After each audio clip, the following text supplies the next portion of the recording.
What a privilege, what an honor to have you on Richard Mwenja Exclusive. As I say to you every other time, this is the only point of call on matters political and governance analysis.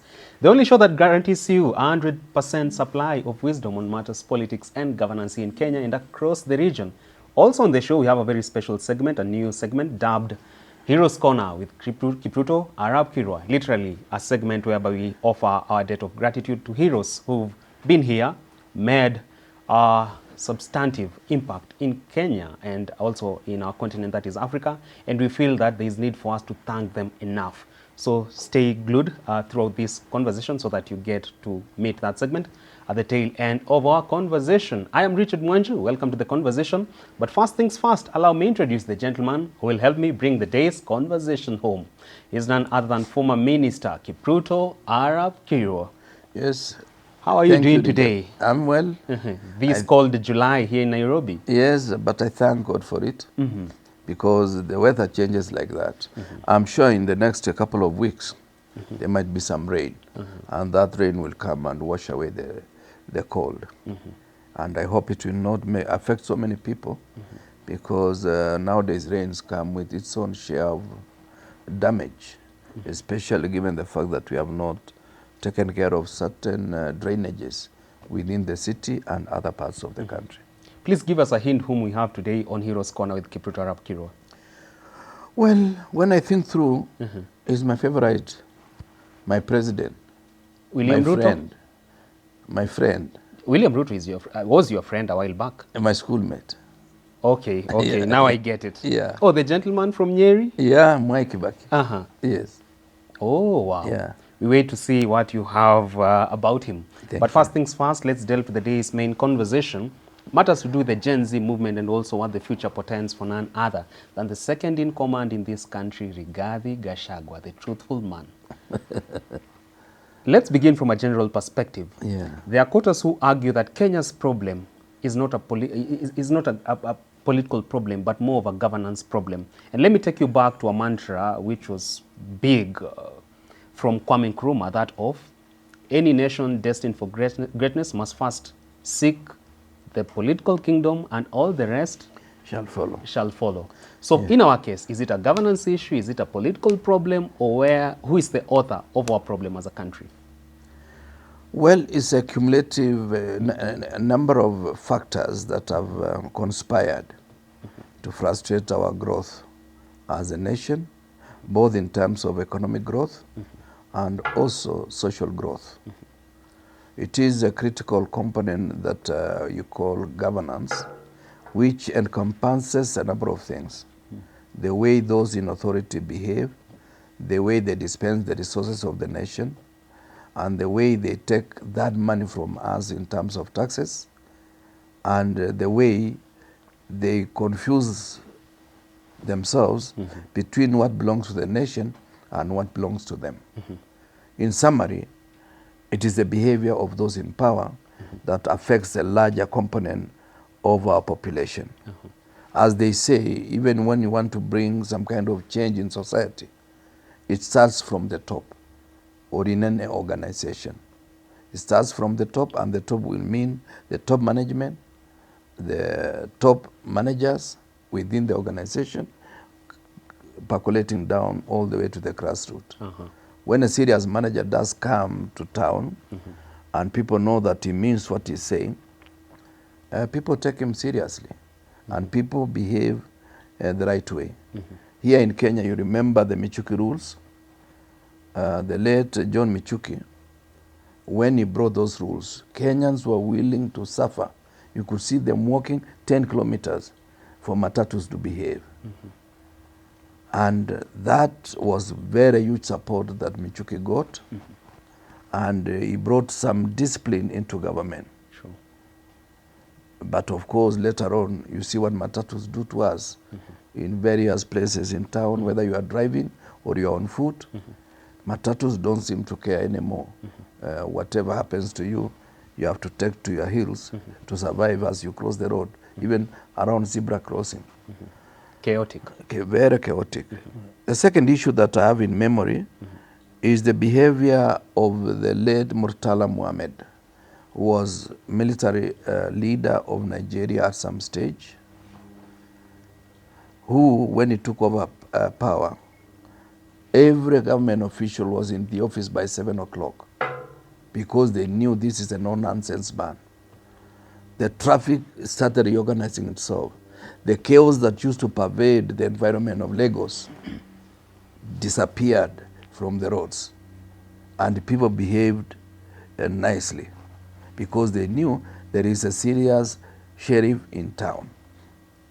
But of course, that thing did not last long because people now started relaxing and getting to their bad manners. It was just a passing cloud. It was for a temporary period, but still there was some sense of discipline until one morning or one day he was murdered. I'm then curious to understand, from where you see, do you at times feel that politics has more often than not been the biggest stumbling block towards Kenya's development? Politics in the sense that those who are given the privilege to serve do not know how to differentiate what belongs to the state and what belongs to them. Politics in the sense that all decisions that are taken in Kenya are politically motivated. But the main problem now is how do we look for people who are upright and we maintain them upright. The way I see it is that we must also change society. And that's why I support the Gen Zs, because I hope what they are advocating for, if some of them got into power, they will not make it business as usual. You know, at times it is easy to point out to a mistake of somebody else. But given the same position, you behave as if it was just musical change of chairs. Waziri, allow me to interject you at that. You are talking about Gen Zs advocating for reforms in this country. But when they are advocating for the very same reforms, yes, you, the senior, our elders, are quick to threaten them that they are going to make Kenya the Sudan of today. No, it is only those who are in power. You've never heard me say they are doing the wrong thing, because even I know what they are accused of is something that is perpetrated by those in power. But why will your friend and his government, that is William Ruto, be quick to tell us that we need to be the Singapore of Africa, perhaps why we should not dismiss any tax raises, any tax hikes, because they're going to make us prosper to be that Singapore? You know, the principle of taxation is not to make the government rich and by extension enrich the people through the resources they have raised. The essence of taxes is to encourage growth among private individuals, and when the people are rich, the government is richer because they will get more taxes out of hard work, hard-earned money from the people. So I feel the president has not gotten that principle of taxation. He's looking at money we'll get from the people, not realizing this person needs to grow so that you have enough, more taxes to get tomorrow. You know, it is akin to milking the animal without feeding. You need to feed the animal so that the milk is increased. Otherwise, you'll end up killing the cow. Killing the cow and having no cow to milk. Fair enough, fair enough. You're talking about this particular lot which is spearheading reforms in this country, the Gen Z movement. And we are seeing Raila Odinga as Mio chief sort of playing catch up with the Gen Z. The Gen Z were once closely associated with him, but they seem to be fading away from his political image and element. Do you think that this could be a lethal blow to Raila Odinga? It is, and that's why I was saying I have two people I'm worried for. Who are? Raila Odinga and Rigathi Gachagua. The truthful man? Yes. All right, let's start with Raila Odinga then. Raila Odinga, I'm worried because he's getting into a game that he's not in charge of. Because when you get into bed with the government that you know has not been consistent for the last 2 years in terms of maintaining the same position, then you are dealing with very dangerous tools. There could be a foul referee in this game? There could be some funny guy even appearing from the bush and running away with the ball when you are about to score. You've seen some of those games. It could be snatched from Raila's hand. Yes, when he's at the 11th hour to score a penalty, somebody with some dark clothes crosses the place and takes away the ball to the bush. But at least he'll have AU to fall back to. AU may become the first casualty. Oh, really? Because you cannot trust that, elections in AU. I worked for IGAD and I was based in Addis Ababa. So I used to witness those elections of AU every now and then. Elections in AU, you must get 2/3 out of the 50 states. Raila of necessity must get 2/3 of that number. And if he does not get 2/3, whether nobody is opposing him, he will not be the AU Commission chair. And the way it is, we are ruffling the feathers of different countries. You see, in Africa, there is the English speaking and there is the French speaking. The English speakers are mainly some parts of East Africa, Central Africa, and also a few in West Africa. The French speaking are largely the northern part of Africa, and in the Eastern Bloc, possibly Djibouti, and initially it was Rwanda. And of course there are those who are said to be in the Lusophone, countries ruled by the Portuguese, and like Angola and Mozambique and other Portuguese ruled countries. Now, the third component is the Arab world. And there are some countries which are French speaking. They are also affected by the influence of the Arab world. Why am I saying that? The declaration of Kenya supporting Israel before listening to the rest of the world, and you've realized many countries of the world, except I think about 14 out of the 204 countries, are supporting Israel directly. Many of them are either neutral or they are against Israel. We have declared that position, which means we have lost a number of countries in Africa. There are two candidates from French speaking, from Somalia and from Djibouti. This means it is going to mess the equation for Raila. Are they formidable candidates? Yeah, they are formidable, because formidability of a candidate is the influence their head of state can leverage. And Omar Gele is part of IGAD, Somalia is part of IGAD, and if we don't negotiate, those candidates will cause trouble. Some countries may abstain, and when they abstain, they are reducing the chances of Raila winning. The third issue that is likely to affect is Raila himself. How so?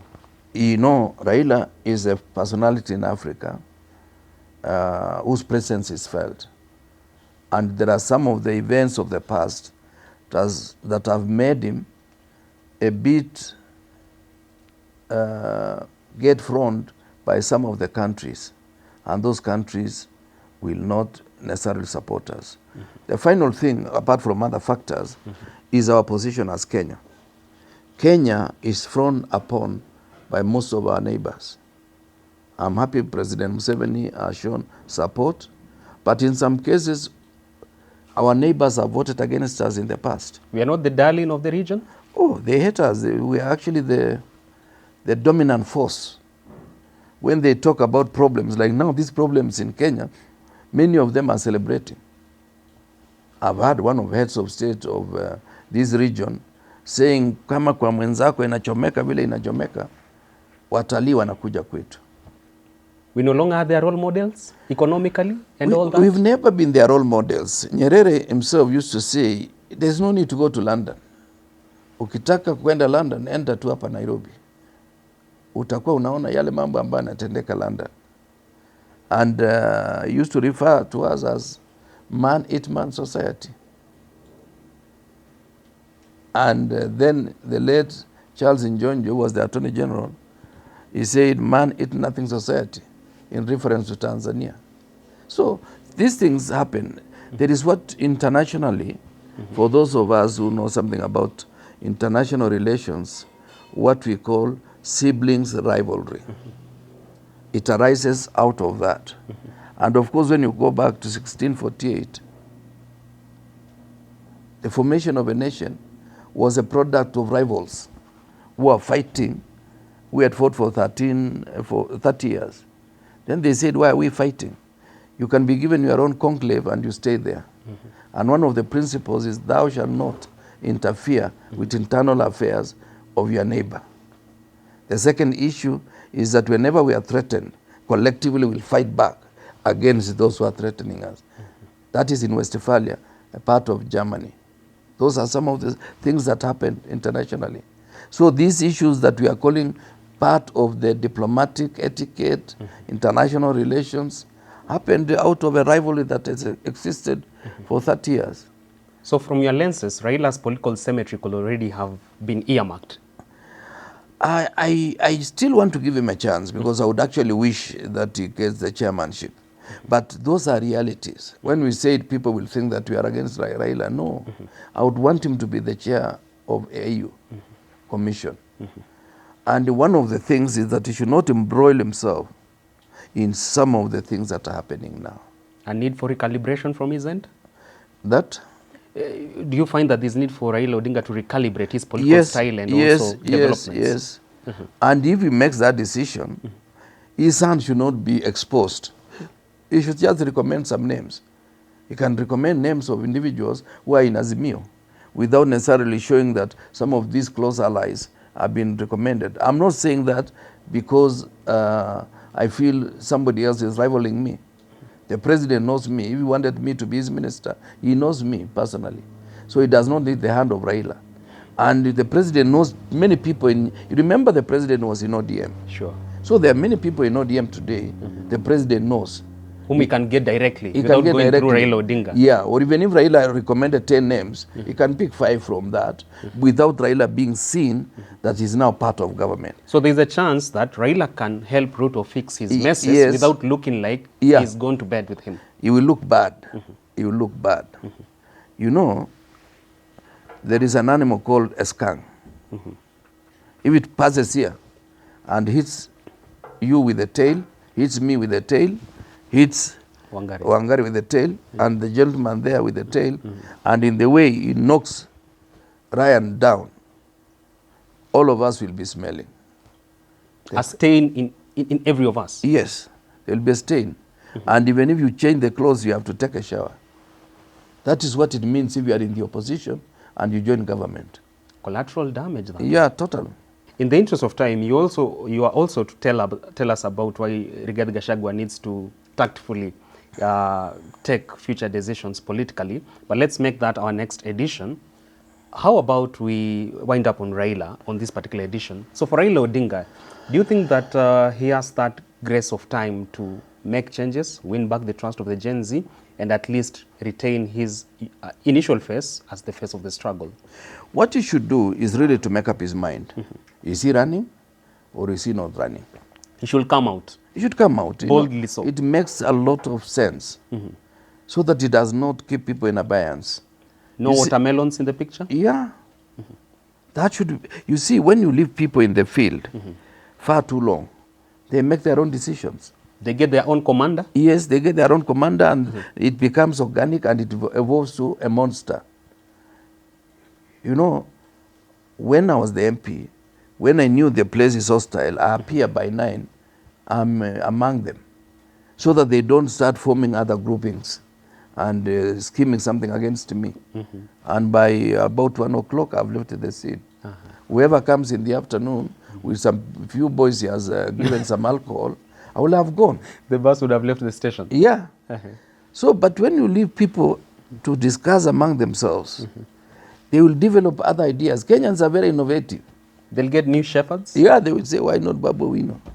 Why not Edwin Sifuna? Why not this? Within ODM, that is. Why not Gladys Wanga? That is something that is dangerous. And Raila also should realize he has also a large family called Azimio, where other political entities are there. Kalonzo Musyoka has supported him 3 or 4 times. He supported him as a running mate. The other day he supported him as a prime minister designate. What role is Kalonzo going to play in the next political dispensation? There are Could also run out some of new, patience.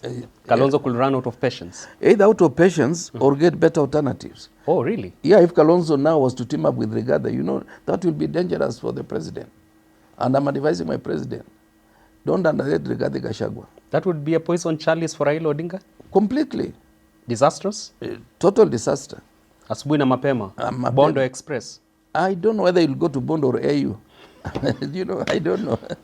Well, that point takes us to the wrap of today's conversation, but I cannot leave you without dropping Kipruto's Kirua's new segment, that is Heroes Corner with Kipruto Arab Kirua.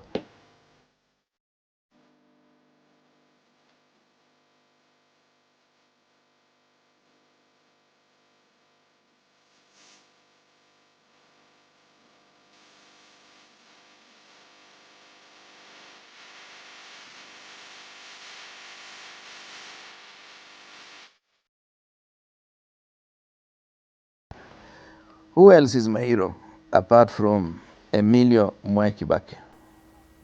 Born in 1931 to a young family, humble, but managed to go to school because they said he looked a bit not fast to take care of livestock. He went to primary school, then came to the famous Mangu High School. From Mangu High School, he went to Makerere University, completed his university education, went to London School of Economics. He furthered his education and came back to Makerere as a lecturer. One of his students that was were at Makerere at that time is Matere Keredi, who became Comptroller of State House later on to Mwai Kibaki himself. A very strong supporter of Mwai Kibaki, a strong believer on Kibaki economics. Kibaki was called by the late Jaramogi Oginga Odinga to come and head KANU as the chief executive officer when he was young in 1962 at the age of 31. He subsequently became parliamentary secretary akin to the assistant minister in the formative days of our independence. And in 1969 or thereabout, he was made Minister for Commerce and finally made Minister of Finance and Economic Planning, which position he held for a number of years until he was promoted Vice President after the demise of Jomo Kenyatta and President Moi taking over as the President of the Republic in 1978. Kibaki went ahead, served as a Vice President, and later on he was demoted to Minister for Health, a position he served with distinction. And subsequently, in the first multi-party elections, he moved to his political party, Democratic Party of Kenya, and ran for the election. He came behind President Moi, Kennedy Matiba, but got slightly more than 1 million votes.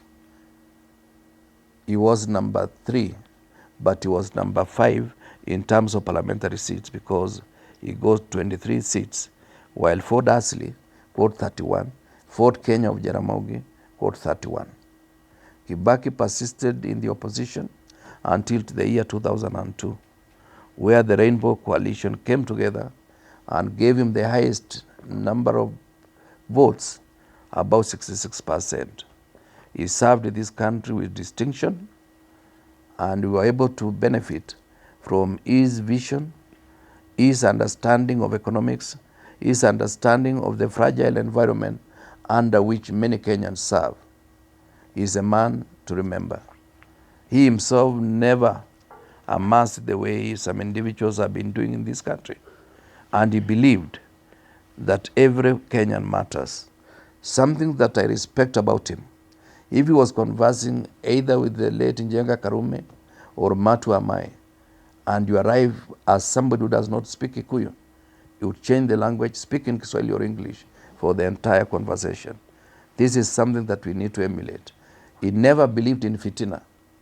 Anytime you talked about somebody else, he would actually divert you by bringing another story that looks not important, but it was a way of telling you, can you stop that fitina?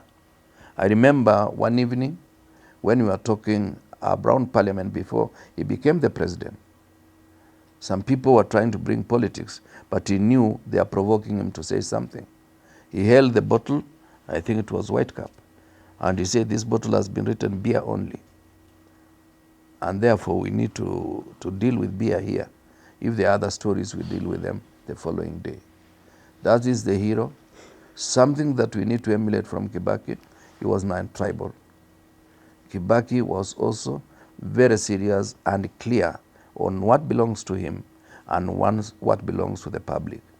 He believed in the 2010 Constitution, and that's why he had the courage to launch it, knowing very well that that Constitution was to curtail the powers of the president, and yet he was willing to serve under that Constitution for 2 years before he retired in 2013. That is the man to remember. That is the person that I have a lot of respect for, not because we went to the same school, but because he belonged to his own school, a school of people who believe in this country, that Kenya is better when all of us are working towards the betterment of our nation. Bless your soul, our late President Emilio Mwai Kibaki, a man whom Kipchumba Arap Kirwa had the privilege to serve in his first Premier's cabinet as Minister for Agriculture. We wait to see you on our next edition. Trust you me, we shall continue rolling out Heroes Corner with Kipchumba Arap Kirwa. Maybe the next person who's going to be mentioned is your role model, your mother, your father, grandfather, grandmother, or someone you closely associated with. So stay glued to this particular show and channel. Kipchumba Arap Kirwa, thank you so much for your nuggets of wisdom. It's my pleasure. A number of Gen Zs are endorsing you for the ministerial position, that is agriculture and irrigation. Would you accept that appointment should it come your way? We cross the bridge when we get there. When you get there? Yes. Asante sana. Until next time, do enjoy the rest of your viewing.